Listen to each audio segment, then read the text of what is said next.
I spend a lot of time on this channel telling you guys about managing cattle, raising cattle, and taking care of cattle. But up to now, we haven't really talked about what to do with the cows when we're done finishing them out. That's what we're talking about today on Farmer Tyler Ranch.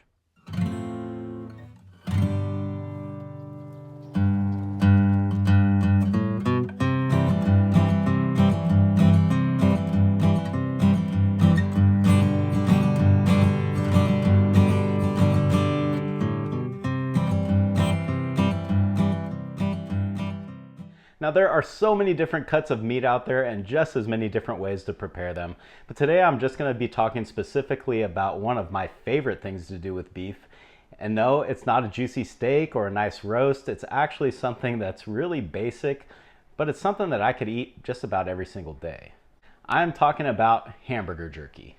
Every year when we butcher steers on the ranch, my wife and I keep half of one of those steers for ourselves.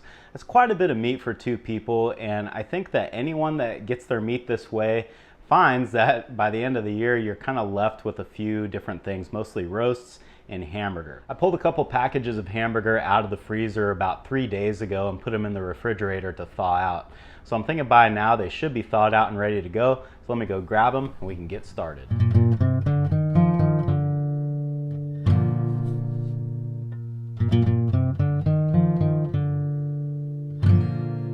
All right, I've got my 2 pounds of hamburger here, or 2 packages. I think these are 1 pound each.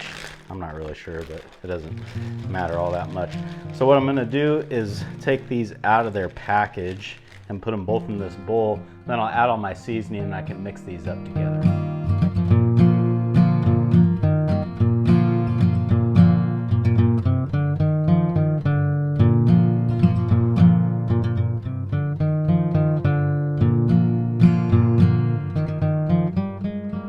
The way that you season the hamburger is going to have a huge impact on how it ends up tasting at the end, obviously. And I have definitely been guilty of over salting this stuff in the past, because you look at how much meat you've got here in the bowl and it kind of seems like you could just put a ton of salt in there. The first thing that I'm going to put in here is this Cabela's jerky seasoning. I don't know what all is in here, but this stuff is really good. It really makes the meat taste great once it's done. So I'm going to add this first, and the way that I kind of make sure I don't overdo it is I just make sure that I've got a good coating on these packages like they said. I've got a pretty decent coating on this one side. Now I'm not going to flip these over. I think I'm just going to add a little bit of salt, and then that should be just about right. So again, the salt, this is where you can get in trouble. And I like things salty, but I don't like them too salty either. So we're just going to kind of do like we did with the jerky seasoning and get a pretty good coat on just this one side of the hamburger. The last thing that I'm going to put in here, which is totally optional, but I like it, and it is some crushed red pepper. This is something that you're going to do to taste. I don't need this stuff to be on fire, but I wouldn't mind if it's a little bit spicy. That should just about do it for the seasoning. If you guys are making this at home, you can put whatever you like in there. It doesn't have to be just the way I did it. I've thought about putting maybe some garlic salt or just some black pepper, but for now, I know that this combination here is good, so I'm gonna stick with that. I'm gonna start mixing this up, and there really is no trick to that, except, you know, you're just kind of grabbing it and mixing it and trying to get that seasoning spread to as much of the meat as you can. Another thing that you can do with hamburger jerky, and I've done it before with pretty good results, is after the meat is thawed out, you can add teriyaki and, see if I can say this, Worcestershire sauce. I don't know if that was right, but hey, we're gonna go with it. But yeah, you can add that to a bag, put the hamburger in with that, and let it soak overnight. And if you're somebody that likes teriyaki jerky like Mrs. FTR, then that's probably the way that you want to do it. That turns out pretty good. The hamburger soaks that flavoring up really well, you know, because hamburger is just a bunch of tiny pieces of meat together. So in that aspect, it's actually really good at absorbing flavor.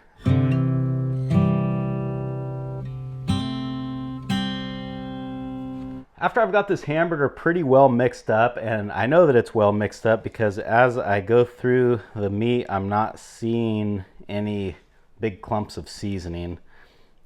Yeah, I thought I saw one, but no, that's good. So I think this is all ready to go.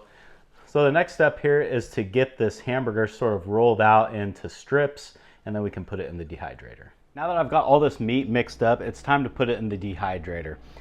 I have tried a few different ways of rolling this out to get it into nice strips, but really at the end of the day, I found that you just can't beat just patting them out with your hands. So I'm going to show you guys kind of how I do that, and it's going to start with a good handful of meat, and all I'm really doing here is just sort of rolling it out.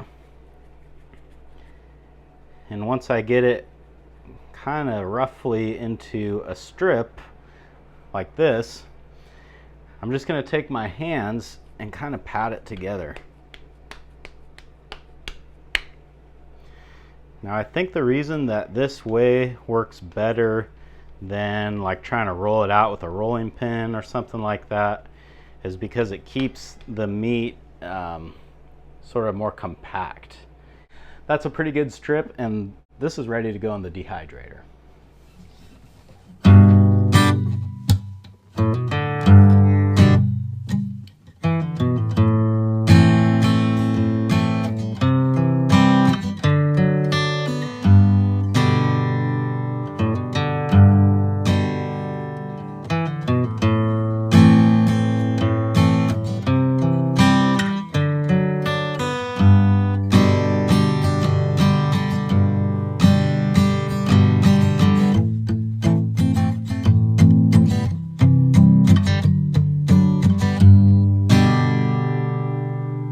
I've had this Cabela's dehydrator for a few years now, and I've probably run hundreds of pounds of meat through this thing, and so far everything has worked great, and I've been really happy with it.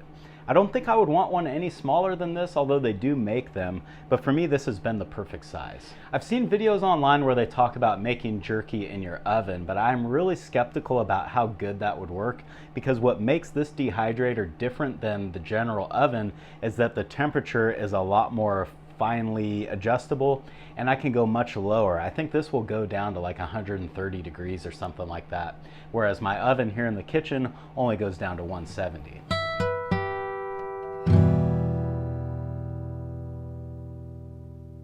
Those really low temperatures would be more suitable for dehydrating fruits or vegetables, which, to tell you guys the truth, I have never done in this because this was solely bought for making jerky. And I have found that dehydrating meat is best achieved at about 155 degrees, give or take a few. The strips that we put in here today are actually considered quite thick in the world of jerky making at about 1/4 of an inch. Now as they dehydrate, they're going to shrink up a little bit, and when they're all through, they'll probably be about 1/8 of an inch or maybe a slightly thicker than that, but that'll be just about right for when we're eating it. That's the good thickness to have. When you are trying to dehydrate slices that are that thick though, it means that they're going to have to be in here a lot longer to make sure that they get dehydrated all the way through. The timer on this only goes up to 12 hours, but in my experience, something this thick is going to take a little bit more, like 16, maybe even up to 18 hours. So I'll just have to come back and reset the timer in a few hours to make sure that I get the entire duration of what I know this is going to require. For now, our work is pretty much done. We're just going to let the dehydrator do what it does, and in about 16, maybe up to 18 hours, we'll come back and check on things. They should be all done and ready to eat.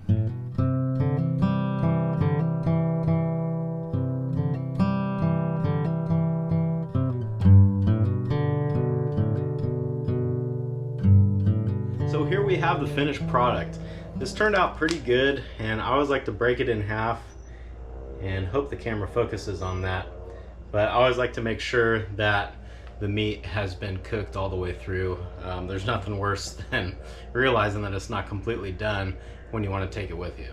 But the true test is how it tastes. Just right.